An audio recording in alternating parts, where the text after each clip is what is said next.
Bapak Ibu, kita akan masuk di dalam pelayanan firman Tuhan dan kami akan minta kesediaan Ibu Pendeta Mary Tesman yang pagi ini akan menyampaikan kebenaran firman Tuhan kepada kita. Kepada Ibu Pendeta disilakan. Yuk kita berdoa dulu. Bapa, dalam nama Yesus, kami percaya Tuhan karena rahmat-Mu yang besar atas setiap kami. Kami selalu melihat kasih dan kuasa-Mu dalam hidup ini. Biarlah di pagi hari ini Tuhan, kami mau belajar dari firman-Mu, supaya kami dapat dibangkitkan dalam roh kami, iman kami. Kekuatan-Mu akan turun dan menaungi setiap kami. Curahkanlah atas kami roh hikmat, perwayuan pengenalan akan Engkau, supaya kami tetap ada di dalam jalan-Mu, tetap kuat, dan kami diberkati oleh karena anugerah dan karena kemurahan-Mu yang selalu turun atas kami. Terima kasih Bapa di surga. Biarlah Tuhan kami menyerahkan konsentrasi kami, hati kami dan pikiran kami untuk-Mu Tuhan, untuk diisi kebenaran firman-Mu, supaya firman-Mu dapat bertumbuh berakar dan juga menghasilkan buah-buah yang lebat dalam hidup kami. Di dalam nama Yesus kami siap diberkati. Amin. Ya, shalom, selamat pagi semuanya. Shalom, selamat pagi Bu. Shalom pagi Bu Mary. Sebelum saya khotbah, mungkin saya ingin ngomong ke Bu Lisa tadi ya, Lisa Kurniawan. Bu, tenang Bu, soal teman Ibu ingat ya kalau tadi ya masalah. Ya, soal baptisan. Saya mau jelasin dikit aja sebelum saya masuk ke firman. Apakah baptisan itu menyelamatkan?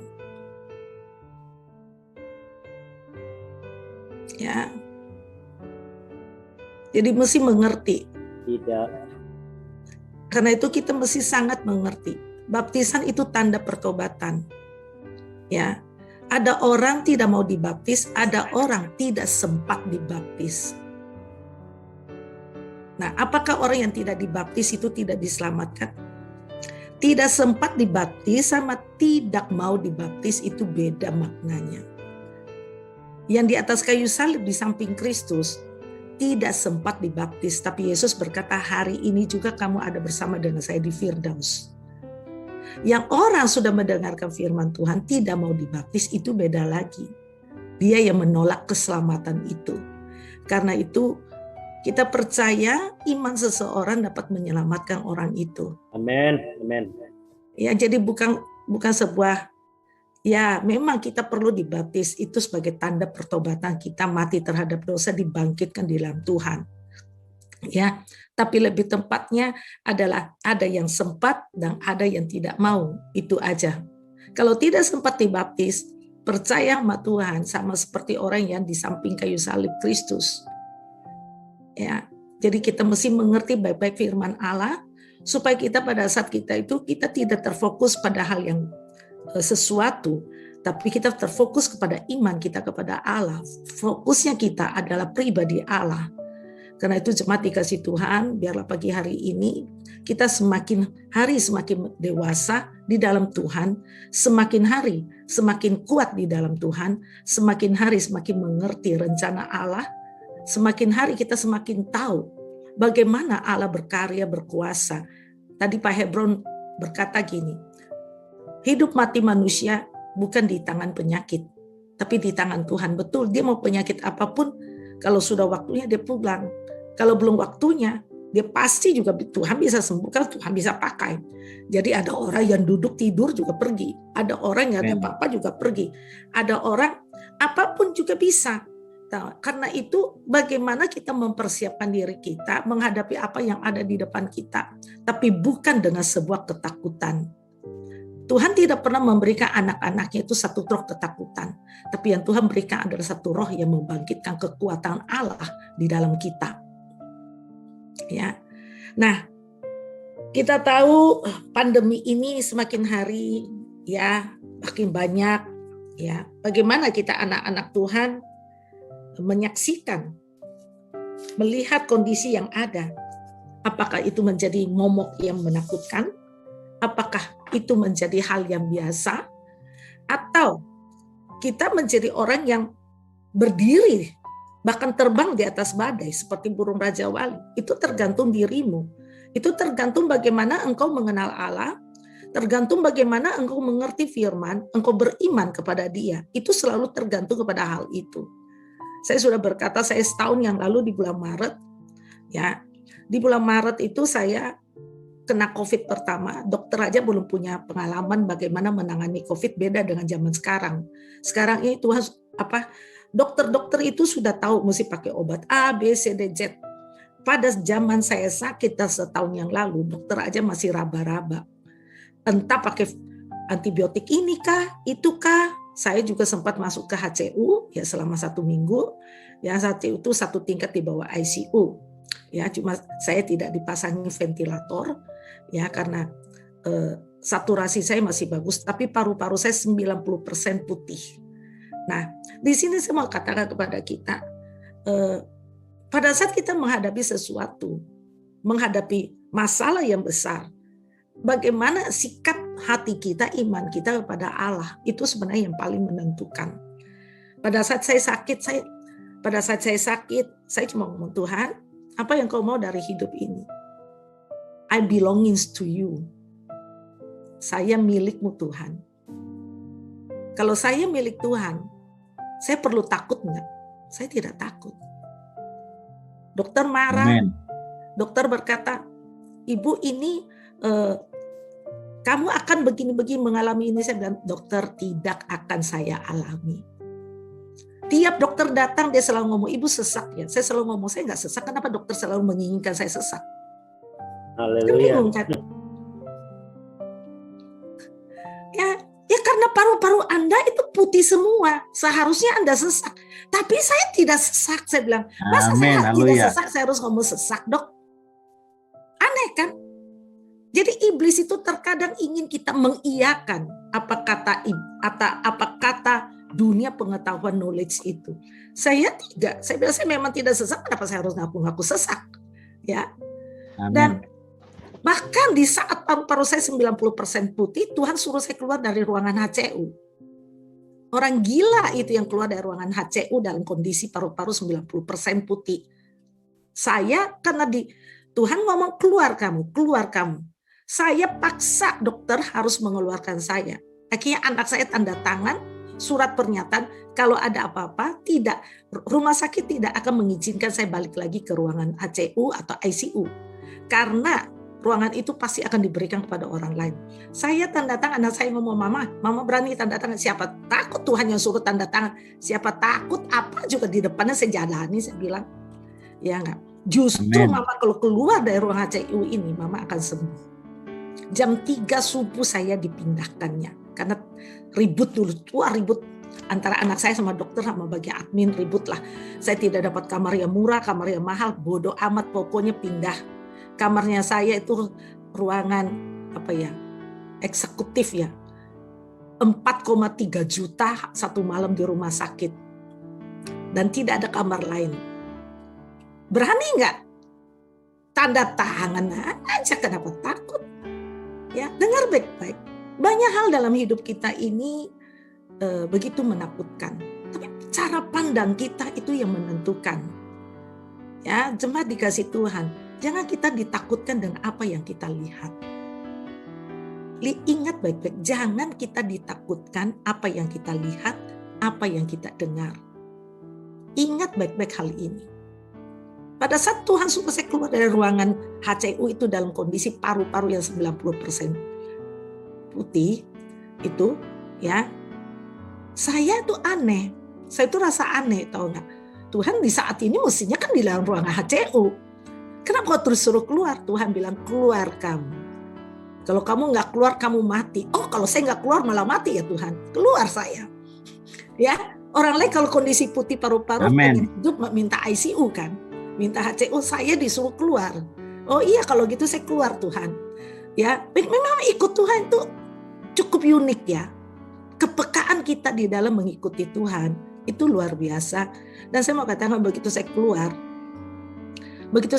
dari ruangan HCU pindah, saya begitu masuk ke ruangan eksekutif itu, saya rasakan sebuah angin yang baru. Oh, saya sembuh nih. Ya, saya sembuh nih. Begitu sampai ke ruangan itu, saya langsung ngomong sama dokter. Suster yang antar saya sembuh. Saya sudah sembuh. Dia suster diam aja.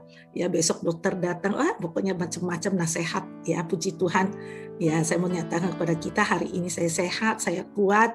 Ya karena anugerah Allah, jadi tenang-tenang aja. Yang saya ingin ajarkan kepada kita bagaimana cara pandang kita melihat satu perkara. Yuk kita membuka di dalam 1 Samuel. Saya hari ini mau berbicara tentang Goliat dan Daud. Ya, Goliat dan Daud, saya ingin mengajak kita tentang bagaimana melihat perkara. Ya, kita tahu Daud tiba di pertemuan 1 Samuel 17 ya, 1 Samuel 17. Bagaimana Daud itu pergi ke medan pertempuran karena disuruh bapaknya. Ya, di situ pada saat saya baca ayat 23. Sedang ia berbicara dengan mereka, tampillah baju pendekar itu namanya Goliat, orang Filistin dari Gad, dari barisan orang Filistin. Ia mengucapkan kata-kata yang tadi itu juga, dan Daud mendengarnya. Ketika orang Israel melihat orang itu, larilah mereka daripadanya dengan sangat ketakutan. Berkatalah orang-orang Israel itu, sudahkah kamu lihat orang yang maju itu? Sesungguhnya ia maju untuk mencemooh orang Israel.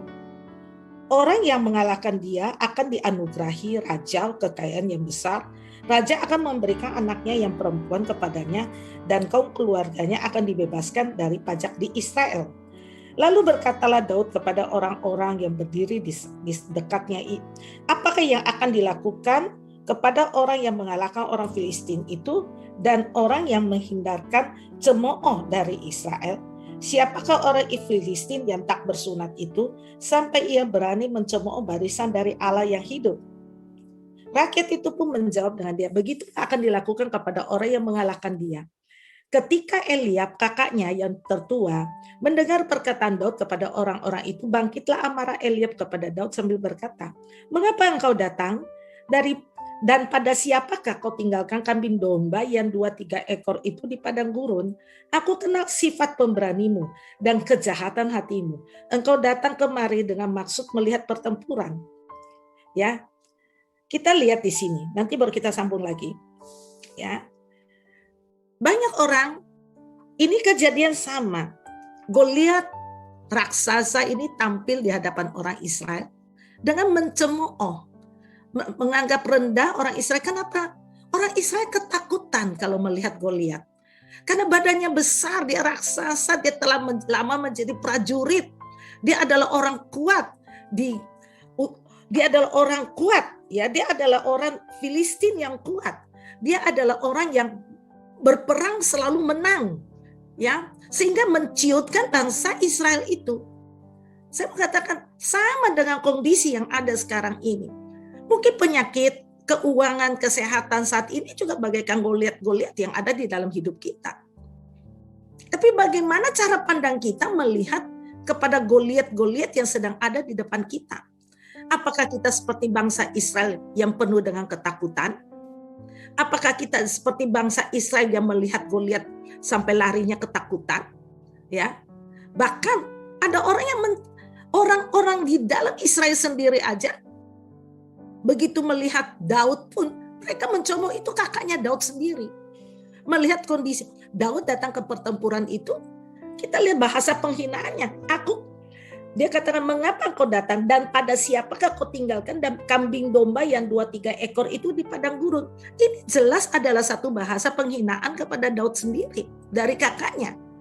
Sering kali kita di dalam perjalanan hidup iman kekristenan kita, orang yang seiman aja dengan kita, terkadang suka memandang rendah iman seseorang pada saat orang mengalami masalah atau pada saat orang mengalami sesuatu. Belum tentu orang melihat dengan baik apa yang kita alami. Karena itu saya selalu berkata, jemaat dikasih Tuhan, apapun problemmu, persoalanmu saat ini, tutup telingamu, tutup mata jasmanimu, pakai mata hatimu, mata batiniamu, pakai imanmu, pakai rohmu itu berjumpa dengan Allah. Itulah letak kekuatanmu, bukan kepada apa yang kamu dengar, apa yang kamu lihat seperti dengan jasmanimu. Banyak orang melihat secara jasmani, yang ada adalah ketakutan demi ketakutan. Saat zaman sekarang ini, orang yang takut dia akan banyak mengalami permasalahan. Ya. Saya jujur, saya di hadapan Tuhan, saya selalu bersuka cita. Bersuka cita kenapa? Karena saya mengerti satu, Allah mengasihi saya. Nah, apakah Allah tidak mengasihi engkau? Engkaulah yang harus tahu.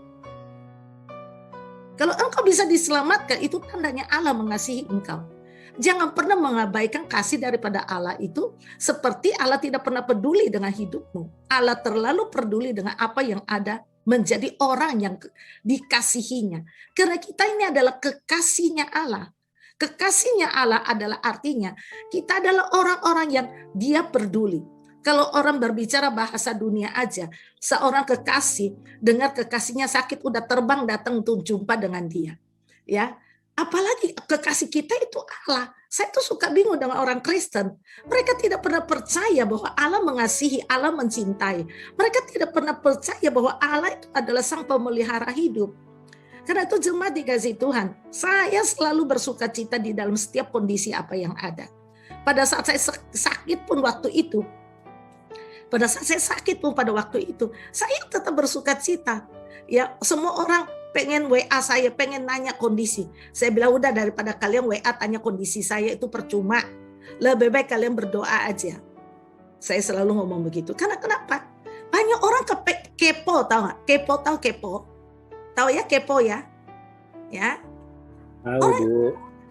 tahu kondisi seseorang, hanya kepengen tahu. Terus pertanyaannya apa yang you bisa lakukan dengan kondisi orang itu? Ayo, come on. Ya. Yang bisa selalu kita ngomong, ya kita bisa doakan. Apakah engkau sungguh-sungguh mendoakannya? Itu juga menjadi pertanyaan. Ada orang juga menitip doa, tolong doain saya. Emangnya titipan kilat? Ya. Jadi apakah itu menjadi apa ya? Saya suka ngomong, kekristenan kita itu ada berbicara iman kita kepada Allah, kepercayaan kita kepada Tuhan. Karena itu jemaat dikasih Tuhan. Saya ingin membawa kita bagaimana cara Daud itu melihat persoalan. Orang Israel boleh ketakutan, tapi Daud berkata apa di dalam pasal yang sama? Ya, di ayat yang ke-32. Berkatalah Daud kepada Saul, janganlah seorang menjadi tawar hati karena dia, hambamu ini akan pergi melawan orang Filistin itu. Lihat ayat yang ke-33. Tetapi Saul berkata kepada Daud, tidak mungkin engkau dapat menghadapi orang Filistin itu untuk melawan dia. Sebab engkau masih muda, sedang ia sejak dari masa mudanya telah menjadi prajurit. Ya, lihat baik-baik. Pola pandang yang berbeda antara seorang raja dan seorang gembala. Ya, pola pandang yang berbeda. Raja Saul memandangnya dari sudut perangnya. Dari sudut perang, karena sebagai raja dia sering berperang. Jadi dia tahu bagaimana kekuatan daripada raja orang Filistin ini, si Goliat ini. Dan dia begitu melihat postur tubuhnya si Daud aja kecil mungil, ya. Daud itu kecil mungil, ya. Cakep gitu. Bukan lawannya Goliat. Goliat itu sudah menjadi prajurit sejak lama dikatakan. Dia telah dari masa mudanya telah menjadi prajurit. Sementara Daud itu melihat dia bukan seperti raksasa. Daud itu melihat dia itu kayak binatang. You lihat aja. Tetapi Daud berkata kepada Saul, hambamu ini biasa menggembalakan kambing domba ayahnya. Apabila datang singa atau beruang yang menerkam seekor domba dari kawanannya, maka aku mengejarnya, menghajarnya, melepaskan domba itu dari mulutnya. Kemudian apabila ia berdiri menyerang aku, maka aku akan menangkap janggutnya, lalu menghajarnya dan membunuhnya. Baik singa maupun beruang telah dihajar oleh hambamu ini. Dan orang Filistin yang tidak bersunat itu, ia akan sama seperti salah satu dari binatang itu, karena ia telah mencemooh barisan daripada Allah yang hidup. Lihat baik-baik, bagaimana pola pandang seseorang menghadapi masalah yang besar dari hidupnya. Daud melihat orang Filistin raksasa itu tidak lebih dari singa, tidak lebih daripada beruang yang dia udah biasa bunuh.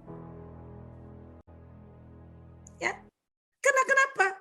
Di sini dia berdiri bukan berdasarkan kepada kemampuannya. Dia berdiri di sini bukan berdasarkan kepada kekuatannya, tapi dia berdiri di sini bersandar kepada apa? Allah. Dan dia berkata, ya, Tuhan yang telah melepaskan aku dari cakar singa dan cakar beruang, dia juga akan melepaskan aku dari tangan Filistin itu. Nah, dengar baik-baik. Jadi letak pertempuran kemenangan itu bukan kepada kekuatan kita, bukan kepada apa yang kita hadapi.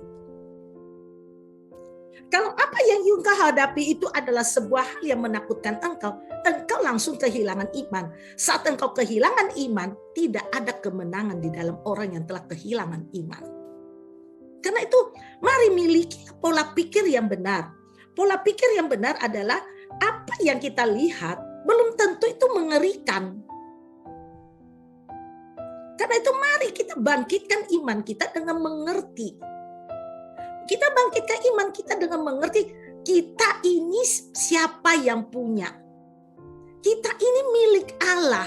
Kita harus tahu kita ini milik Allah. Saya tadi mengawalinya bahwa kita ini kekasihnya Allah. Kalau kita ini engkau telah menjadi kekasih Allah, saya pengen tanya Bapak Ibu, Bapak-bapak yang pernah pacaran, ibu-ibu yang pernah pacaran, sekarang sudah menjadi suami istri deh. Ada orang yang ingin menghancurkan istrimu, Bapak-bapak keluar nggak lawan dia? Ya, kurang ajar ini orang, ya, betul? Kita akan berdiri melawan, menolong orang yang kita kasihi. Sama dengan ibu-ibu kalau kepada anaknya, ya. Kita itu harus mengerti kalau kita menjadi kekasih daripada Tuhan, masa Tuhan itu akan mendiamkan kita pada saat kita mengalami masalah. Persoalannya kita telah kehilangan iman kita telah kehilangan kekuatan kita saat kita melihat sesuatu. Karena ketakutan kita lah yang menjadikan kita menjadi lemah. Ketakutan kita lah yang seperti apa yang kita alami di depan kita itu menjadi raksasa yang besar. Karena itu jemaat dikasih Tuhan, pandangan kita, cara pandang kita terhadap sebuah masalah itu menentukan langkah selanjutnya. Kalau pandangan mata kita pertama telah lahir ketakutan, saya berani garansi Anda tidak punya kekuatan iman untuk menghadapi itu. Tapi kalau cara pandang kita menghadapi sebuah permasalahan, kita bukan takut dengan masalah itu. Karena kenapa? Kita dengan iman kita percaya kita punya Allah yang akan berdiri teguh bersama dengan kita. Kita punya satu pembela yang ajaib. Kita punya Allah adalah Allah yang absolut, yang maha kuasa, maha mulia, maha punya kekuatan. Di dalam dia segala perkara bisa jadi. Karena tidak ada perkara yang tidak bisa di hadapan Allah kita. Nah, kalau kita memiliki sikap iman seperti ini menghadapi raksasa-raksasa dalam hidup kita ini, itu kemenangan itu udah pasti di tangan kita. Tapi kalau kita berhadapan dengan orang-orang Filistin, raksasa itu seperti yang dialami oleh bangsa Israel kepada orang Filistin itu, mereka lari ketakutan. Orang yang lari dalam takut, mereka sudah kalah sebelum perang. Jadi orang yang sudah kalah sebelum perang itu tidak pernah akan melihat kuasa dan kemuliaan Tuhan. Banyak orang sudah kalah sebelum perang. Ya, kenapa? Apa yang mengalahkan dia? Ketakutannya dia membawa dia kalah. Bukan Tuhan tidak berkarya, tapi engkau yang membuka pintu kekalahan itu karena takutmu. Orang yang takut itu adalah orang yang telah kehilangan iman.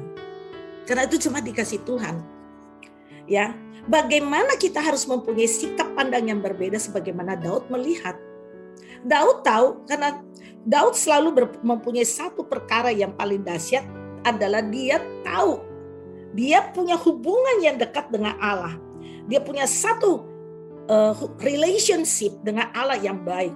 Jadi dia mengerti bahwa Allah lah yang menyertai dia, Allah yang selalu ada pada dia. Karena itu menghadapi beruang, menghadapi singa sekalipun dia tidak takut. Karena dia tahu pertempuran itu bukan di tangannya dia. Karena dia tahu, dia selalu berkata, Tuhan yang telah melepaskan aku dari cakar singa dan cakar beruang, dia juga akan melepaskan aku dari tangan orang Filistin itu. Nah, jemaat dikasih Tuhan, kita harus mengerti bagaimana Daud melihat, bahkan pergi berperang, Orang lain berperang bawa pedang, bawa yang lain, ya. Bahkan Saul juga memberikan dia dengan, coba lihat ayat ke-39, lalu Daud mengikat pedangnya di luar baju perangnya, kemudian ia berikhtiar berjalan. Sebab belum pernah dicobanya, maka berkatalah Daud kepada Saul, aku tidak dapat berjalan dengan memakai ini karena sebab belum pernah aku mencobanya. Kemudian ia menanggalkannya. Kenapa? Karena Saul memberikan baju perangnya kepada Daud. Ada ketopong tembaga di kepalanya dan dikenakan baju zirah kepadanya. Bagi Daud yang tidak terbiasa, itu orang bertempur, itu selalu harus memakai pakaian perang. Itu yang biasa dilakukan. Karena itu Saul pun memberikan hal itu kepada Daud. Tetapi Daud tidak memakai hal itu. Mari kita lihat ayat 40. Lalu Daud mengambil tongkatnya di tangannya, dipilihnya dari dasar sungai 5 batu yang licin dan ditaruhnya dalam kantung gembala yang dibawanya. Yakni tempat batu-batu, sedang umban-umbannya dipegangnya di tangannya. Demikianlah ia mendekati orang Filistin itu. Orang Filistin itu kian dekat menghampiri Daud dan di depannya orang yang membawa perisainya. Ketika orang Filistin itu menunjukkan pandangnya ke arah Daud yang hendak melihat dia, dihinanya Daud itu karena ia masih muda, kemerah-merahan dan elok parasnya. You bisa bayangkan kalau di depanmu ada seorang raksasa yang besar, terus kita kecil di depannya, kita datang melawan dia. Kira-kira apa yang ada dalam benaknya orang raksasa itu? Ini orang kecil, mana mungkin dia bisa lawan saya? Ya, udah nggak mungkin kamu bisa lawan saya. Jadi sehingga ada kesombongan daripada orang Filistin itu, karena selalu memandang orang yang mempunyai satu kekuatan, kebesaran yang ada pelekat pada dia, selalu akan memandang rendah orang lain. Ya, ini adalah karakter-karakter yang tidak pernah bagus itu. Ya, selalu memandang rendah orang lain. Nah, Daud itu datang dengan paras yang kemerah-merahan, bahkan orang Filistin itu menghina dia, ya, kakaknya pun menghina dia, ya. Kita tahu Eliab juga menghina dia karena kemana kamu menyimpan, kamu titipkan 2-3 ekor kambing dombamu. Itu adalah bahasa-bahasa penghinaan. Tapi apakah Daud terganggu dengan bahasa orang itu? Tidak. Orang Kristen mari belajar deh, tutup kuping atas bahasa-bahasa orang yang menyakitkan hati. Tutup telingamu untuk mendengarkan hal-hal yang demikian. Ya jangan engkau takut dan engkau gentar apabila engkau mendengar apa perkataan dokter. Apalagi engkau mendengar perkataan medsos saat ini. Semua orang kesusahan, keuangan, orang akan begini, orang akan takut mati, takut ini, semua ekonomi rancu dan segala macam. Di mana Allahmu engkau tempatkan hal itu? Come on. Di mana engkau tempatkan Allah dalam hidupmu itu? Kalau engkau pun mempunyai pandangan yang sama, ya, dengan orang-orang lain melihat satu masalah yang besar, engkau ketakutan, engkau mendengar sesuatu, engkau sakit hati. Daud gak peduli engkau mau ngomong apapun, masa bodoh, karena dia tahu bukan dia yang menentukan pertempuran. Karena dia tak mengerti satu hal. Dia tahu, dia walaupun kecil, tapi Allah menyertai dia. Dia tahu itu. Walaupun dia kecil, dia tahu kemenangan itu bukan karena dia besar atau dia kecil. Kemenangan itu adalah di dalam tangan Tuhan. Karena itu jemaat dikasih Tuhan. Bagaimana kita melihat apa perkataan Daud kepada orang Filistin itu? Ya, dia bilang, orang Filistin itu berkata kepada Daud, ayat ke-43, anjingkah aku ini, maka engkau mendatangi aku dengan tongkat. Itu bahasa penghinaan lagi. Artinya gini, saya ini tinggi besar, senjata saya kuat, engkau datangi saya dengan tongkat, emangnya saya ini seekor anjing. Tapi bahasanya itu, bahasa penghinaannya diaminkan oleh Daud. Kamu memang anjing, setengah satu pun kamu mati gitu. Jadi ada sudut pandang yang berbeda pada saat kita melihat persoalan dalam hidup kita. Kalau kita melihatnya dengan sudut yang penuh ketakutan, maka ketakutan engkau, walaupun engkau kecil, engkau mungkin berkata, aku tidak punya modal, aku tidak punya uang, aku tidak punya. Di mana Allah engkau tempatkan? Adalah pertanyaannya yang paling benar adalah di mana engkau menempatkan Allah dalam hidupmu. Come on, jemaat dikasih Tuhan. Apakah benar Allah itu adalah Allahmu yang engkau percayai, akui penuh kuasa dan penuh mujizat? Tapi engkau berjalan dalam setiap ketakutan demi ketakutan dalam hidupmu. Apakah benar ada Allah dalam hidupmu? Itu yang menjadi pertanyaannya. Mari kita sambung, ya. Pula orang Filistin itu ayat 44 ya. Pula orang Filistin itu berkata kepada Daud, hadapilah aku, maka aku akan memberikan dagingmu kepada burung-burung di udara dan kepada binatang-binatang di padang. Tetapi Daud berkata kepada orang Filistin itu, engkau mendatangi aku dengan pedang dan tombak dan lembing, tetapi aku mendatangi engkau dengan nama Tuhan semesta alam, Allah segala barisan Israel yang kau tantang itu. Hari ini juga Tuhan akan menyerahkan engkau ke dalam tanganku, dan aku akan mengalahkan engkau dan memenggal kepalamu dari tubuhmu. Hari ini juga aku akan memberikan mayatmu dan mayat tentara orang Filistin kepada burung-burung di udara dan kepada binatang-binatang liar, supaya seluruh bumi tahu bahwa Israel mempunyai Allah.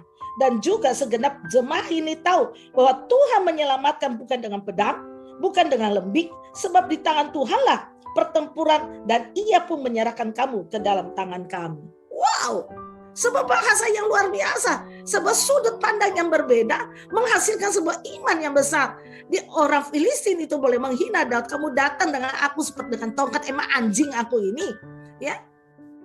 Tapi apa yang dikatakan Daud kepada dia? Engkau mendatangi aku dengan pedang, tombak dan lembing. Biasanya kita kalau lihat musuh datangi kita dengan segala senjata yang bisa mematikan kita, kita udah lari ketakutan. Kita udah takut lari karena kenapa? Manusia paling takut itu mati. Manusia paling takut itu miskin. Manusia itu tidak takut masalah. Sebenarnya manusia tidak takut masalah. Manusia itu takutnya ada 3 perkara. 1, takut mati. Yang kedua, takut miskin. Ketiga, takut direndahkan. Ini 3 perkataan takut yang dialami manusia. Takut direndahkan orang, maka itu manusia menjadi sombong. Manusia menutupi dirinya dengan keangkuhan karena takut direndahkan. Manusia takut miskin. Orang di akhir zaman ini lebih takut miskin daripada takut Tuhan. Ya. Karena saking takutnya kepada miskin, mereka tidak punya iman kepada Allah. Hal yang ketiga, manusia paling takut akan kematian. Ya, ini 3 perkara yang dihadapi manusia itu hari ke hari. Bagaimana kita melihat diri kita di hadapan Allah, bagaimana kita berjalan dengan iman kepada Tuhan, itu yang menentukan. Kalau kita mengerti kita punya Allah yang besar, kita tidak ada ketakutan. Saya selalu berkata mati hidup orang itu bukan di tangan penyakit, bukan di tangan masalah, bukan di tangan uang. Mati hidup manusia itu dia. Kalau manusia itu mati, kalau sudah kehilangan iman, itu manusia sudah mati. Manusia sudah mati saat engkau kehilangan iman, itu sudah mati. Karena manusia rohmu sudah mati. Banyak orang Kristen datang ke gereja, itu adalah mayat.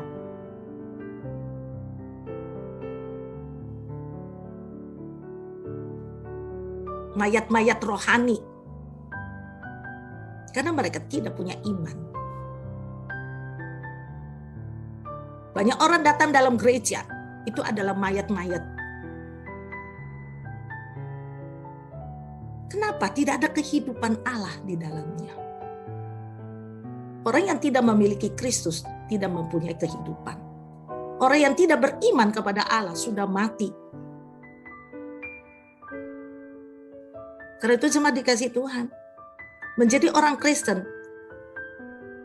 bukan karena kita pandai ngomong, bukan karena kita pandai bersikap, bukan. Mempunyai orang Kristen harus memiliki satu iman yang hidup. Itulah yang akan menghidupkan hidupmu.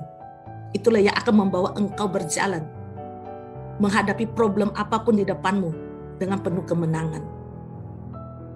Karena kenapa? Pertempuran itu bukan letaknya engkau punya lembing, engkau punya tombak, engkau punya pedang. Bukan, no. Pertempuran itu letaknya di dalam imanmu kepada Allah. Itu yang menentukan kemenanganmu. Ya, makanya Daud berkata dengan tenang. Dan Daud berkata, ya, engkau mendatangi aku dengan pedang dan tombak dan lembing, tetapi aku mendatangi engkau dengan nama Tuhan semesta alam, Allah segala barisan Israel yang kau tantang itu. Hari ini juga Tuhan akan menyerahkan engkau ke dalam tanganku, dan aku akan mengalahkan engkau dan memenggal kepalamu dari tubuhmu. Hari ini juga aku akan memberikan mayatmu dan mayat tentara orang Filistin kepada burung-burung di udara, kepada binatang-binatang liar. Lihat baik-baik. Supaya Daud melakukannya bukan untuk kebanggaan dirinya. Daud melakukannya apa? Supaya seluruh bumi tahu bahwa Israel mempunyai Allah. Supaya seluruh orang tahu kekristenan itu mempunyai Allah, mempunyai Kristus yang hidup. Amin. Kalau engkau sudah kehilangan iman, engkau tidak pernah akan memuliakan Tuhan di dalam perjalanan hidupmu. Oh, banyak problem boleh hadir, boleh banyak masalah di dalam hidupmu. Tapi hidupmu bukan terletak kepada masalah itu. Hidupmu bergantung kepada tangan Allah itu sendiri. Tetapi pertempuran yang engkau hadapi adalah pertempuran imanmu. Bagaimana engkau mempunyai pandang yang benar. Bagaimana engkau mempunyai sikap yang benar. Bagaimana engkau meletakkan imanmu yang benar. Bagaimana engkau memperkatakan perkataan yang benar. Perkataan iman yang keluar daripada mulutmu. Itulah yang akan menentukan kemenanganmu. Jadi kalau engkau melihat masalahmu besar, maka itu akan besar. Saya selalu berkata masalah itu tidak pernah akan menjadi masalah. Masalah itu menjadi masalah kalau engkau menganggap itu masalah. Tapi masalah itu adalah sebuah hal bagimu untuk melihat kemuliaan Tuhan, maka itu bukan masalah. Sebagaimana orang Filistin, raksasa ini, Goliat ini, berdiri di hadapan barisan Israel. Itu menjadi masalah bagi bangsa Israel. Tetapi di hadapan Daud, dia bukanlah masalah. Tapi di hadapan Daud, engkau harus tahu, bahkan seluruh bumi harus tahu bahwa Israel itu mempunyai Allah. Amin. Dalam perkara inilah kita menjadi anak-anak Tuhan. Harus berjalan dengan sikap yang benar melihat problem dalam hidupmu. Kalau engkau menganggap keuangan adalah masalah yang besar, maka itu akan menjadi besar bagimu. Kalau engkau menganggap bahwa penghinaan orang kepada dirimu itu menjadi masalah, maka itu masalah bagimu. Tapi kalau engkau menganggap siapapun boleh menghina, siapapun boleh menganggap engkau rendah, siapapun boleh menganggap engkau tidak berguna, siapapun melakukan hal itu, bukan kepada masalah itu engkau melihat, tapi engkau menutup telingamu, engkau mengangkat mata batiniamu, telinga rohmu engkau arahkan kepada Tuhan. Engkau adalah seorang pemenang, maka engkau akan memenangi setiap pertempuran dalam hidupmu. Karena pertempuran itu bukan letaknya di pedang, tombak atau lembing. Bukan, kemenangan itu bukan kepada tombak, lembing atau pedang. No. Amen. Tapi kemenangan itu ditentukan bagaimana sikapmu, bagaimana engkau mengenal, membawa imanmu, kepercayaanmu bahwa Allah mengasihi engkau, Allah mencintai engkau, bahwa Allah adalah Allah yang menentukan segala masalah itu. Karena itu, mari kita anak-anak Tuhan, kita bangkit melihat kepada kuasa dan kemuliaan Tuhan. Kita nyatakan supaya kenapa? Raja Daud, pada saat itu dia belum menjadi raja ya. Daud ini melakukan satu perkara yang ajaib. Dia berkata, supaya segenap jemaah ini tahu bahwa Tuhan menyelamatkan. Lihat baik-baik, sekali lagi lihat baik-baik ayat yang ke-47. Dan supaya segenap jemaah ini tahu bahwa Tuhan menyelamatkan bukan dengan pedang dan bukan dengan lembing. Sebab di tangan Tuhanlah pertempuran, dan Ia pun menyerahkan kamu ke dalam tangan kami. Daud dengan jelas mengajarkan kepada kita dalam perkara ini. Pertempuran itu bukan letaknya di pedang, bukan dengan pedang, bukan dengan tombak, bukan dengan lembing itu yang menentukan, yang menyelamatkan. Tapi yang menyelamatkan kita adalah Allah semesta alam, Tuhan yang hidup. Amin. Haleluya. Amin. Amin, amin. Karena itu jemaat dikasih Tuhan, bagaimana engkau melihat persoalan hidupmu, itulah yang menentukan. Karena itu miliki cara pandang yang benar di dalam menghadapi problem hidup. Kalau engkau mengalami masalah-masalah yang susah di dalam perjalanan hidupmu, jangan lihat masalah itu, bayangkan aja Allahmu besar, Dia ya, di tangan Dialah itu persoalanmu, di tangan Dialah Dia yang punya segala kekuatan. Kalau Tuhan berkata aku mengasihi engkau, itu udah ya dan amin, karena engkau bisa diselamatkan bukan karena dirimu, karena Allah yang menyelamatkan engkau melalui Kristus Yesus.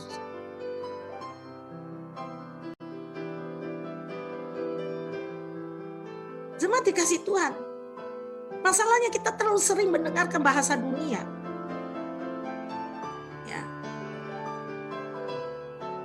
Bahkan orang-orang Kristen bersuka berkata, aku masuk ke dalam padang gurun. Padang gurun apa?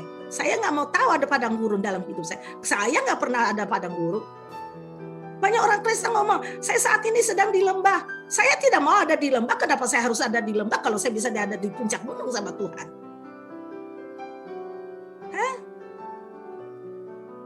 Makanya pengertian-pengertian itu, pengakuan dari mulutmu menentukan hasil daripada pertempuranmu.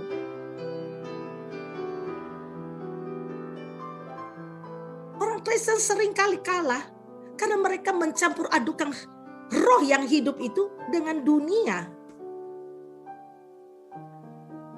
Betul kita masih hidup di dunia ini, tapi bukan kita makan dari dunia ini. Ya, kita hidup dari dunia, di dalam dunia ini. Kita memang berbeda. Kita adalah anak-anak yang berbeda dengan orang lain. Orang suka ngomong, Bu Mary, kamu tuh rada-rada. Rada-rada di mana? Ya contohnya rada-rada sakit keluar rumah sakit. Di tengah-tengah orang mesti masuk di ICU, dia minta keluar. Itu orang gila. Secara dunia itu saya udah salah besar. Saya harusnya di dalam itu. Secara dunia saya harusnya sudah ada. Saya ada di dalam ruangan ICU itu. Kenapa saya harus minta keluar? Nah, cara pandang kita berbeda. Cara pandang saya dan cara pandang dokter berbeda. Karena itu cuma dikasih Tuhan. Hari ini engkau mengalami masalah apa? Itu tidak mengartikan itu adalah kebenaran. Kebenaran itu adalah di dalam kebenaran itu adalah di dalam Kristus. Bukan kebenaran yang engkau lihat, engkau baca, engkau dengar, engkau alami, itu bukan kebenaran. Kenapa? Saya dalam perjalanan hidup saya sebagai seorang hamba Tuhan. Saya terkadang uang saya sisa 50.000, di dalam melayani, uang saya pakai habis-habisan sisa 50.000. Tenang-tenang aja. Lah, hidup saya bukan terdiri dari makan dan minum aja kan. Hidup saya datangnya daripada Tuhan, bukan dari makanan saya hidup. Kalau engkau berpikir engkau harus makan maka engkau hidup, ya engkau salah. Amin, amin. Ya. Makanya mari miliki cara pandang yang benar. Karena kematian itu bukan berarti engkau tidak makan maka engkau mati, bukan. Ya. Kan itu semua yang dikasih Tuhan. Mari tolong. Mari kita bangkitkan iman kita. Melihat kebenaran Allah, bukan kepada apa yang engkau melihat sesuatu itu dan engkau hidup dalam sebuah ketakutan. Ya, banyak orang takut akan bagaimana anak saya nanti kuliah. Saya suka ngomong anaknya baru 3 tahun dia udah mikirin kuliah. Ya Pak ya? Anaknya masih kepengen main, bapak maknya udah mulai mikirin anak gua nanti kuliahnya di mana. Kenapa saya bisa ngomong gitu? Saya punya anak, punya cucu, punya mantu. Mereka kalau udah duduk ngobrol, nanti anak kita kuliah di mana? Udah nggak usah kuliah baku lihat, saya bilang. Sekarang yang ada kamu diam saja. Biar Tuhan yang atur anakmu nanti mau kemana. Orang Kristen tuh kadang-kadang saya sampai ngomong ke anak saya, kalian kenapa mikirin hal-hal yang begitu jauhnya, begitu susahnya? Seperti Tuhan tidak bisa meletakkan anak kamu di mana aja. Ya, banyak orang udah belum apa-apa udah mikirin aja jauh itu ke sana. Otak kagak susah makanya dijadiin susah sendiri. Bingung saya. Mestinya kagak usah mikir, makanya nggak heran muka pada tua. Ya. Makan tua lah terlalu banyak mikir. Iya enggak? Haleluya. Kenapa mesti hidup begitu susah? Karena memikirkan hal yang susah makanya jadinya susah. Ya Bu Mary, orang harus memikirkan masa depan. Emang masa depanmu dihasilkan dari hasil pikiranmu? Ayo. Saya tahu masa depan saya indah penuh pengharapan karena Alkitab yang berkata begitu. Kenapa saya harus pikir? Saya bisa menghemat otak saya supaya loadingnya jangan jadi lama.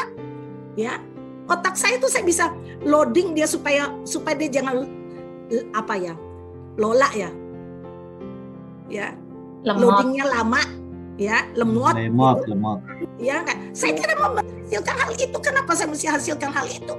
Kenapa saya mesti mikirkan sesuatu yang tidak perlu saya pikirkan? Saya suka bingung. Bagaimana nanti Bu Mary? Bagaimana ke depannya? Bagaimana masa depan saya? Satu perkara Yeremia 29 ayat 11. Haleluya, itu saya tahu. Selesai. Ya, Amen. itu aja yang saya tahu dan saya selesai. Finish. Bagi saya itu selesai. Ya. Orang Kristen memikirkan hal-hal lain, bahkan ke anak cucu, cicitnya dia udah mikirin. Saya itu bingung. Rancangannya terhadap aku, rancangan masa depan penuh kebahagiaan, penuh kedamaian. Aku tahu itu rancangannya Allah kepada aku. Masa depannya indah, penuh pengharapan. Itu masa depan saya. Kenapa saya harus mikirin? Alkitab sudah menulis hal itu, maka itu akan terjadi pada saya. Ya karena banyak orang Kristen ngomong Kristen, firman tidak ada di hatinya. Haleluya. Orang Kristen ngomong Kristen, firman tidak pernah ada di hatinya. Makanya tidak pernah punya iman, yang ada bahasa dunia, perkataan dunia. Bagaimana nanti anakmu? Bagaimana nanti anakmu sekolah? Bagaimana nanti dia? Bagaimana nanti kamu tua? Bagaimana kamu begini? Saya banyak mengalami hal itu. Bu Mary, nanti bagaimana anak saya? Anak saya masih kecil. Emang lu yang punya anak atau Tuhan yang punya anak? Aduh.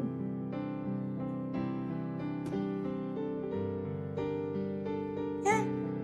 Engkau memandangnya dengan cara pandang dunia. Mari coba memiliki satu pandangan yang benar di dalam Tuhan. Di tangan Tuhanlah letaknya pertempuran hidup ini. Di tangan Tuhanlah letaknya semua. Kalau Tuhan berkata kita adalah orang-orang yang lebih daripada pemenang, maka itu ya dan amin. Tidak ada bahasa lain. Bahasa lain itu muncul karena engkau kehilangan iman. Karena itu cuma dikasih Tuhan. Masih banyak raksasa dalam hidupmu. Masih banyak Goliat. Masih banyak pedang, lembing, tombak engkau hadapi. Itu no problem. Engkau menyatakan pada dunia, lu orang akan lihat ada Yesus dalam hidup saya.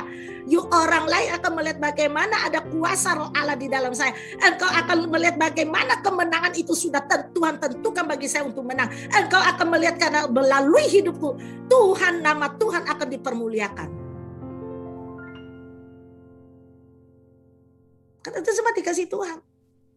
Mari mempunyai cara pandang yang benar. Maka engkau akan meraih kemenangan yang besar dalam hidupmu. Ya. Karena itu jemaat dikasih Tuhan, bagaimana kita melihat hidup kita, masalah kita, itu menentukan hasil Amen. apa yang engkau mau hadapi di depanmu. Bukan masalahmu yang menentukan masalahmu. Masalahmu itu tidak menentukan apa-apa di hadapanmu. Ngomong sama saya, masalah saya bukan menjadi masalah. Masalah saya bukan jadi masalah. Masalah saya bukan menjadi masalah saya. Masalah saya bukan menjadi masalah saya. Karena Masalah saya Tuhan. bukan menjadi masalah saya. Karena saya punya Tuhan Yesus. Karena saya punya Tuhan Yesus yang dahsyat. Amin. Haleluya. Saya Amin. punya Tuhan yang menentukan kemenangan itu, menentukan di tangan Tuhanku lah letak pertempuran itu. Bukan di tangan kita, di tangan Tuhan. Jadi kalau kita datang dengan iman kepada Dia, kemenangan itu menjadi bagian karena sudah ditentukan bagi anak-anak Tuhan. Haleluya. Mari kita berdoa. Bapa, dalam nama Yesus, Engkaulah Allah kami yang besar, Allah yang hidup, Allah yang dahsyat. Masalah kami tidak pernah menjadi masalah Bapa, karena kami tahu musuh boleh menghadap kami dengan pedang, tombak dan lembing. Tapi kami menghadapi setiap musuh kami dengan nama Tuhan yang Maha Esa, Allah yang empunya seluruh bumi. Kami menghadapi setiap tantangan dalam hidup ini dengan nama Kristus Yesus menjadi kekuatan kami. Kami menghadapinya dengan kekuatan Allah. Karena itu Bapa, di dalam tangan-Mu lah letak segala pertempuran. Dan kami tahu kami adalah anak-anak-Mu yang Engkau telah beri kemenangan demi kemenangan. Kami tidak pernah turun ke lembah karena kami adalah anak-anak-Mu, selalu ada berada di puncak bersama dengan Engkau. Kami ada di puncak gunung bersama dengan Engkau, menikmati kuasa dan kemuliaan-Mu, melihat Engkau berkarya dalam hidup kami dengan luar biasa dalam kuasa dan otoritas daripada Engkau Bapa yang telah Engkau anugerahkan kepada kami. Karena itu Bapa, mata hati kami hanya melihat kepada Engkau. Kami tahu Tuhan, segala perkara datang untuk menghadang kemuliaan-Mu. Tapi kami percaya dengan nama Yesus Kristus, Tuhan dan Juru Selamat kami yang hidup, kami menghadapinya, maka kemuliaan daripada Engkau akan nampak nyata di hadapan kami. Terima kasih Bapa di surga, di dalam nama Yesus biar firman-Mu ini boleh membangkitkan iman anak-anak-Mu Tuhan, yang mendengarkan firman pagi hari ini Tuhan. Biarlah boleh tertulis dalam loh hati mereka, sebuah iman yang hidup karena mempunyai Allah yang hidup. Terima kasih Bapa, di dalam nama Yesus Kristus, kami mengucap syukur dan berterima kasih. Haleluya, amin. Shalom teman-teman seiman semuanya dalam Tuhan. Pagi hari ini saya ingin menyampaikan ucapan syukur dan terima kasih saya kepada Tuhan. Saya mengucap syukur dan terima kasih karena suami saya sudah kembali ke rumah setelah hampir 2 minggu, setelah 10 hari di rumah sakit, di ICU seminggu, dan sudah kembali pulang ke rumah. Sungguh hal yang luar biasa. Semua mengatakan bahwa itu luar biasa dengan penyakit COVID yang sudah ada sempat mengalami krisis suami saya, sehingga dokter sampai mau mengadakan meeting dengan keluarga karena semua alat yang dipakai suami saya itu udah sesuatu hal yang maksimal semua, sedangkan dia punya saturasinya sudah turun terus, padahal sudah memakai obat yang super mahal, udah yang luar biasa, obat yang terbaik. Dan dokter juga sampai merasa harus berbicara kepada keluarga apa yang harus dilakukan. Tapi malam itu saya mengatakan semua kepada teman-teman, semua pendoa, terutama kepada Pak Hebron mengenai kondisi suami saya. Dan Pak Hebron mengerahkan semua pendoa-pendoa untuk mendoakan malam krisis itu, untuk mendoakan suami saya seluruhnya.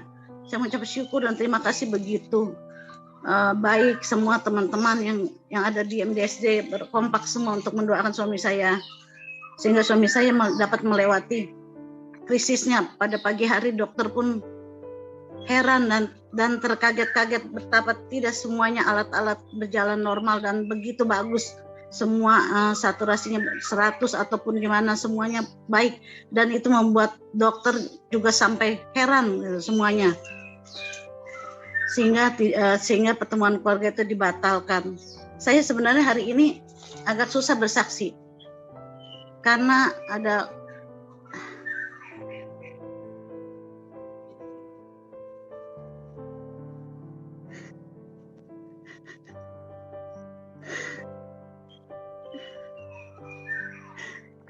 teman saya yang hari ini mau dibaptis. Saya berharap dia dapat bisa berjalan.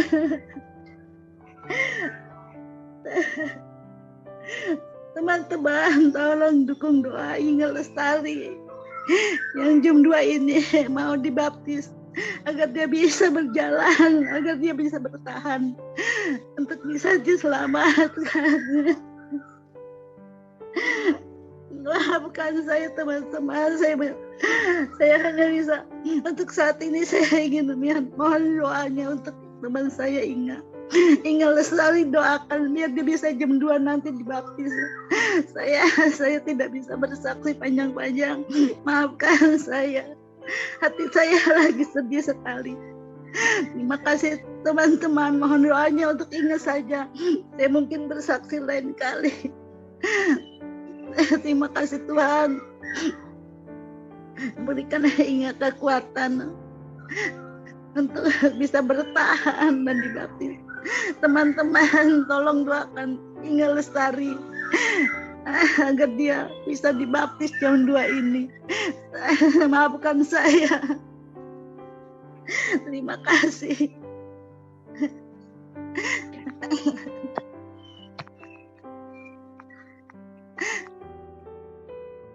Baik saudara, kita akan berdoa buat Ibu Inge ya, saudara ya.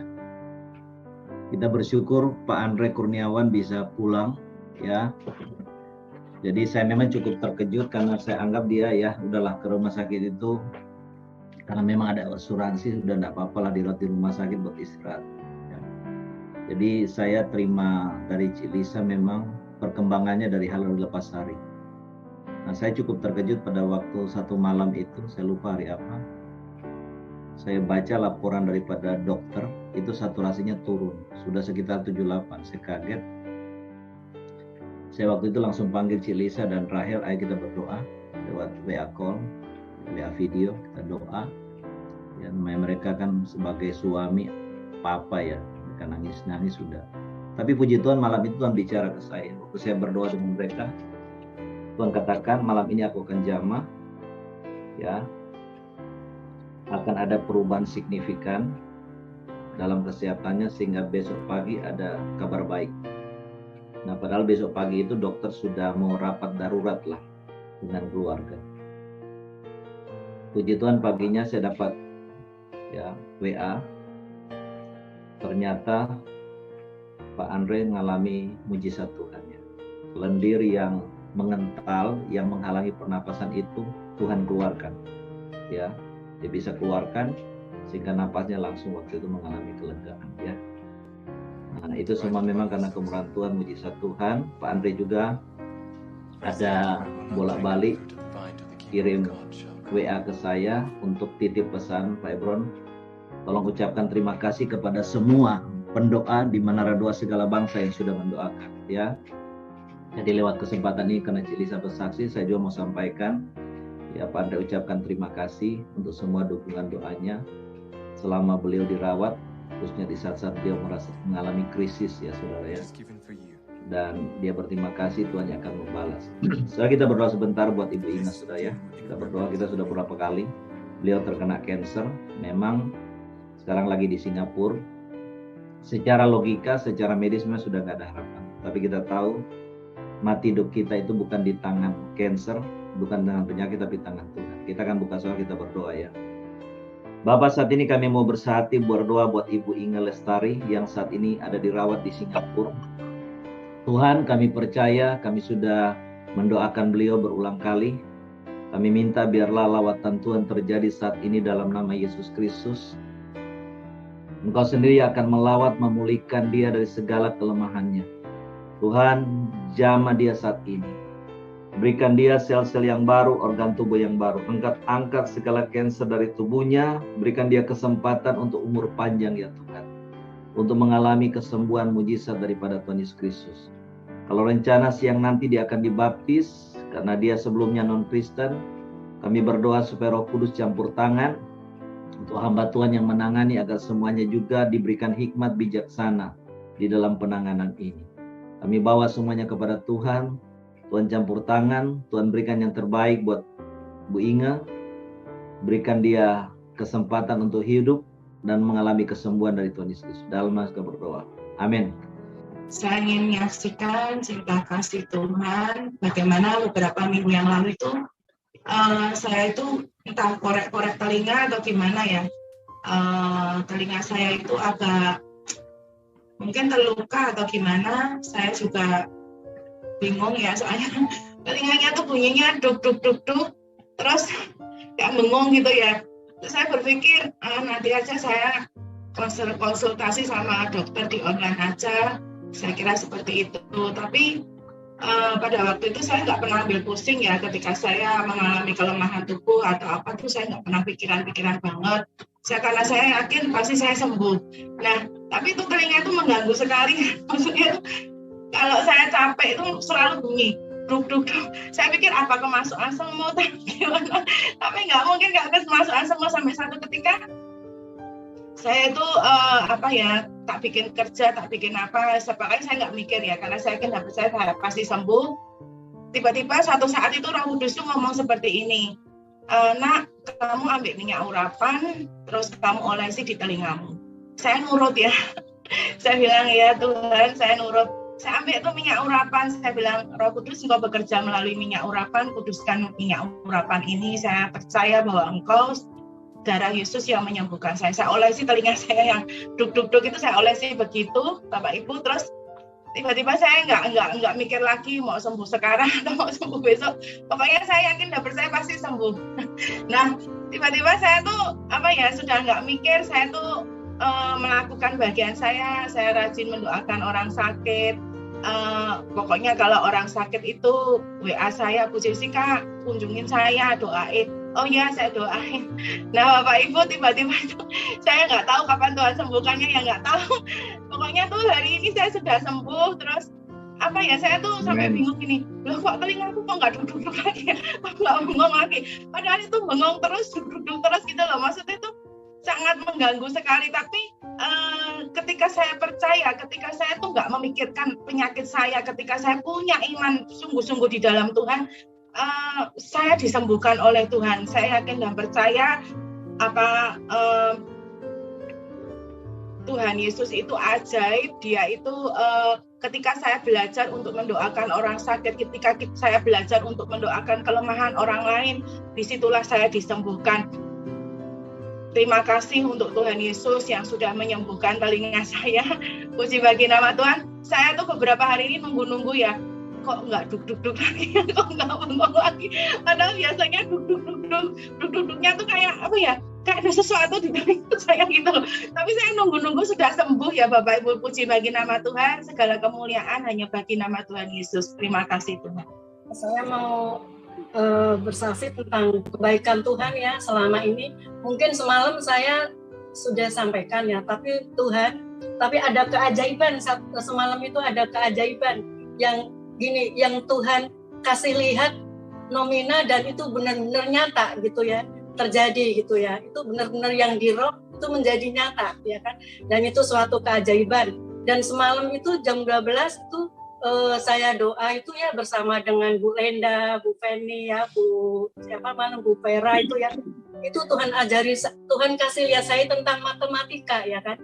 Matematikanya Tuhan gitu, bukan matematika secara duniawi itu, dan itu sangat menggelitik dalam hidup saya gitu ya.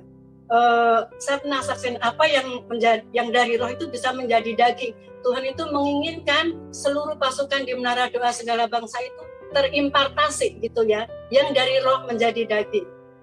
Saya beberapa bulan itu kan Tuhan kasih mimpi, diperlihatkan sebuah ruko dan itu ada etalase gitu ya. Dan itu apaan itu gitu ya, itu ruko tapi saya kenal itu kayaknya etalase saya tuh, saya bilang gitu. Terus udah gitu ya, ternyata itu beberapa bulan tuh saya mimpi itu lagi gitu ya. Cuma saya masih apa gitu ya, nggak mungkin gitu ya. Itu kan ruko kan mahal gini-gini gitu ya, itu apalagi darah orang elit gitu. Ternyata Tuhan punya rencana. Suatu saat saya dipertemukan dan beliau itu adalah agama Buddha gitu ya. Beliau itu begitu ketemu dia bilang, "Ibu itu penginjil ya?" Bilang begitu. "Oh iya," gitu. "Bu, Ibu mau nggak? Ibu mau buka usaha, punya usaha apa?" "Oh saya mah bekerja di ladang Tuhan, Bu." Itu jadi nggak ada usaha, tapi usahanya Tuhan yang semuanya, yang mencukupkan semuanya lah, saya bilang gitu. "Bu, Ibu pakai ruko saya aja gitu." "Buat apa?" "Ibu mau jualan kan?" Padahal di dalam hati saya Tuhan bilang kamu harus ada usaha ini gitu ya, kuliner gitu ya. Cuma saya kan orang nggak bisa masak, saya bisa masaknya ya gitu-gitu aja gitu. Yang pintar masak itu adalah almarhum suami saya, karena dulu pernah buka rumah makan ya sebelum 98 gitu. Kami ada rumah makan di Bekasi gitu. Tapi itu menjadi nyata gitu ya, apa yang saya mimpin itu benar-benar terjadi. Itu semuanya free ya kan, hanya suruh bayar listrik sama air, saudara.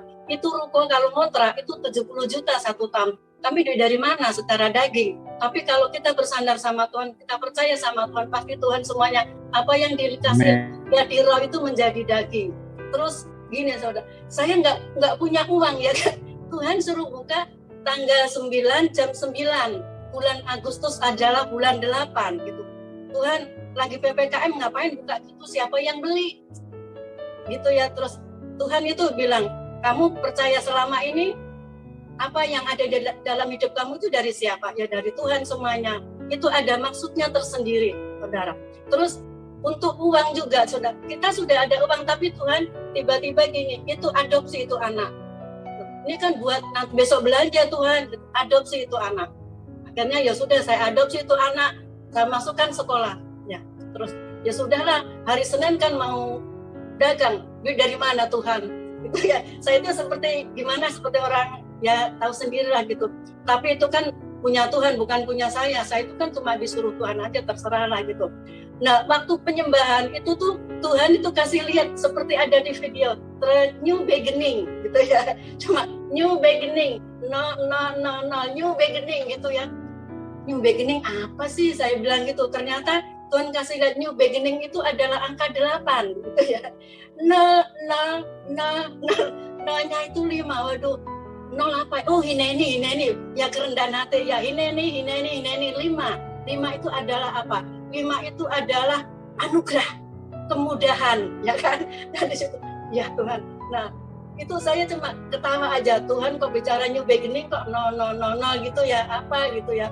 Ternyata saudara, begitu saya sampaikan firman gitu ya, terus itu saya lihat gitu ya, Pak Hebron kirim foto. Saya nggak pernah cerita apa-apa sama Pak Hebron. Terus terang, saya jarang WA, saya jarang curhat ya kan, nggak pernah gitu ya, nggak pernah. Saya cuma Tuhan aja gitu ya. Tuhan bilang, akan ku peringatkan hambaku gitu. Saya bilang, apa sih Tuhan gitu ya? Apa sih? Saya cuma apa sih gitu ya, sambil saya khotbah itu, kok Tuhan kamu lihat hari ini terjadi keajaiban ya kan? Apa yang kamu saat ini nggak ada, Tuhan akan berikan gitu ya.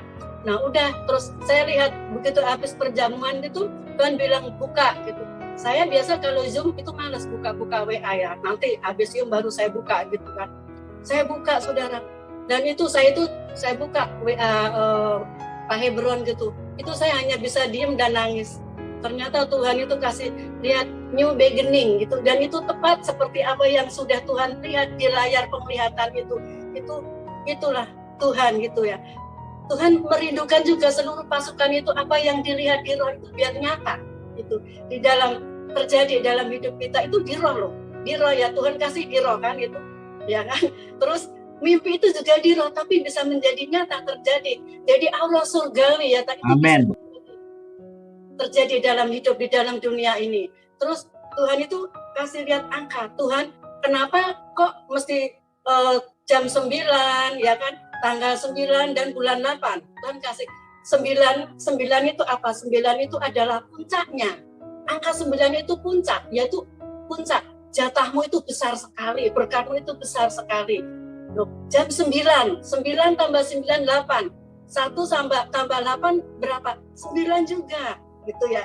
1 itu adalah fokus, gitu. Fokus ke siapa? Fokus ke Tuhan, spiritual, ya kan? Fokus ke Tuhan. Terus angka 8, new beginning itu adalah awal baru, terobosan yang baru dengan berkat yang baru, kapasitas yang baru. Tuhan itu sikapkan itu. Terus Tuhan kenapa harus, waktu itu saya itu nggak ngeh tentang warmak, ya kan? Bahkan saya juga diledek sama anak saya, diketawain ya, mama apaan itu warmak? Saya nggak tahu. Tuhan, pokoknya Tuhan bilang warmak gitu ya. Ternyata warung makan gitu ya. Warmak saya juga itu ternyata. Dari warmak itu ada artinya sendiri saudara. Semalam itu Tuhan kasih lihat benar-benar. Saya itu habis doa itu saya ada ketawanya. Waduh Tuhan itu suruh saya doain ya orang yang belum saya kenal ya kan. Ibu Inge, Ibu Mary ya kan. Terus Ibu Lili, Ibu siapa Pak Cinfat ya kan. Pak Pairo dan orang dari Jogja itu orang yang belum saya kenal, yang benar belum pernah ketemu gitu ya. Itu doain. Setelah itu Tuhan ajarin tentang matematika ya kan. Itu sampai saya ini matematikanya yang dari Tuhan. Apa itu artinya warmak? Sampai begitu Tuhan itu.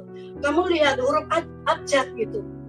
Warmak, W itu angka berapa gitu ya. Terus A itu angka berapa? Dan saya itu kotak-katik apaan ya? Ternyata itu ada artinya sendiri. War itu adalah angka berapa itu. Nah, kamu itu war itu adalah W, itu angka 23 ya kan. A itu 1, terus R itu 18, kamu jumlahkan katanya. 42 Tuhan. Nah, 42. 4 ditambah 2 itu berapa? 6 Tuhan. Lah 6 itu apa? 6 itu manusiawi, berarti itu adalah untuk kemanusiaan. Sampai bilang, oh iya, berarti 6 itu adalah ini untuk kemanusiaan. Oh ya, ini milik Tuhan untuk kemanusiaan ya Tuhan. Saya hanya belajar taat aja. Terus mak itu apa kata ya kan? Mak itu apa? Angka apa itu? Coba kamu harus terus itu warmak ya kan? Terus Tuhan bilang begitu banyak ya arti warmak ya. Terus kemudian 2, 3, 1 ditambah 11 berapa katanya? Aduh berapa ya Tuhan? Saya itu sampai ya, terus Tuhan bilang lagi, mak itu adalah 25 huruf ya, 25 itu angka 2 apa? Angka 2 itu unity Tuhan. Kalau angka 5 itu apa? Apa ya Tuhan? Angka 5 itu adalah anugerah. Kamu itu karena kamu unity, kamu selalu sepakat dengan Tuhan, makanya kamu mendapat anugerah gitu. Terus 2 ditambah 5 berapa? 7. Oh, 7 itu apa? 7 itu adalah angka sempurna. Aduh, itu benar-benar matematikanya Tuhan saya itu yang tidak pernah peka selama ini, nggak ngerti gitu. Sampai Tuhan itu kasih pengertian sampai seperti itu. Kenapa kamu ada di ruko nomor 1, ruko 1, Cihuni 1, nomor 5? Kamu tahu 1 artinya apa? Fokus ke siapa? Ke Tuhan. Ya, 5 angka apa? 5 anugerah. Ya itu kemudahan. Anugerah, makanya kamu itu karena kamu tuh fokus ke Tuhan, fokus apa yang Tuhan kasih mandat kamu lakukan, dan situ kamu mendapat anugerah yang untuk kamu, untuk pelayananmu. Itu benar-benar saya semalam itu sampai hanya air mata, ada sukacita, tapi ada sedih, yang ada terharu. Tuhan itu mendidik saya sampai seperti itu, mengajari saya matematika sampai seperti itu, menyatakan kemuliaannya sampai seperti itu, dengan sampai nominal, itu pun sampai Tuhan kasih lihat begini. Saya itu sampai ada ketawa, saya nggak bisa balas apa-apa, saya hanya doa dan saya hanya keluar air mata. Sampai segitunya Tuhan itu mengasihi saya. Kalau Tuhan mengasihi saya sampai seperti itu, kalau saya nggak mau melakukan apa yang Tuhan berikan kepada saya, itu berarti saya apa? Saya orang yang nggak tahu diri, gitu. Maka dari itu selama di MDSB ini memang banyak pewahyuan ya kan yang dari Tuhan, gitu. Dan Tuhan merindukan MDSB ini, ayo semua pasukannya itu biarkan menangkap, biarkan yang giro itu menjadi daging. Amin. Matikan kedagingan, tapi biar ada proses kebangkitan. Kalau kita nggak matikan kedagingan, kita nggak akan mengalami suatu kebangkitan.